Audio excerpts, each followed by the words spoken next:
talking about electric vehicles and sustainability, there's a lot of questions around whether they're sustainable or not. And there's a few things to take into consider. Personally, if you do a lot of kilometres, getting an EV could make sense. If not, the embodied energy it takes to pay back what created that vehicle might not make sense from an environmental point of view. Now, there's some really cool things about owning an electric vehicle that really make sense. I own electric motorbike, car, electric buggies, you name it, chainsaws, whippersnippers, I've got it. There's so many things in my life I just don't have anymore. Air filter changes, spark plugs, oil. Well, chainsaw, you get bar oil, but besides that, I don't have any other oils in my life. Now, all those sort of stuff just reduces you owning an EV, and the maintenance cost of owning an EV is actually unbelievable. I've had this bike for over 6 years now. Pretty much all I've done is brake pads and tyres.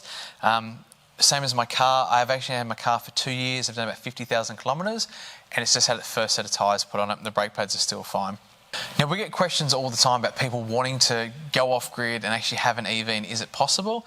And look, it all really comes down to how much driving that you do and when can you charge it. Off-grid, the reality is if you want to live off-grid and have an EV and you can charge your car every day, we've got a couple of people around here that use the Zappy car chargers in their off-grid system, that when their batteries get full, the car charger comes on and charges their batteries. There's some really cool stuff that you can do to charge your EV and not actually take it from your batteries. But if you were someone that wanted to live off-grid and charge your car overnight, you'd pretty much require twice as much batteries in your car. And most of these batteries, we'll just take a Nissan Leaf as an example. A Nissan Leaf has about a 30 kilowatt hour battery pack in it, and one of the Teslas, like the Tesla Model 3, the small Tesla, has a 64 kilowatt hour battery pack. And look, it all just going to come down to how many kilometres a day that you do and you drive, and you can charge. I'd highly recommend, if you do live off-grid, probably maybe look at work and see if work's got a solar system they can put up, you can plug in at work and charge that way, so you're not doing it from your batteries at home overnight. And the other thing that's really underrated is motorcycles. Now, from an energy consumption point of view, it's pretty simple. We'll use the Nissan Leaf because the numbers just make sense really easily. A Nissan Leaf is a 30 kilowatt hour battery pack and does a 120 kilometre range. This Zero is a 10 kilowatt hour battery pack and does a 120 kilometre range.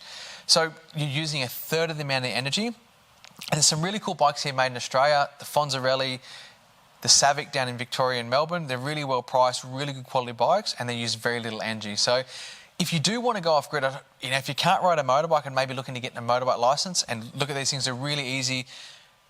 To charge a motorbike from home, you can just plug this in any power point. I've ridden this around everywhere. I've basically ridden from Sydney to Brisbane on this motorbike backwards and forwards, and I've never been without a charger. I have run out plenty of times, but that's just me being me. Before I had an electric motorbike or electric vehicle, I was always the guy running out of petrol in cars. Most of the time my fuel gauge didn't work in cars, and with my electric stuff I just like to push them to the limits. So just take those things into consideration when you're thinking about going off grid, having an EV and things like that.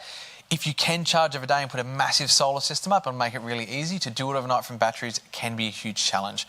Hope this has been helpful, guys, and until next time.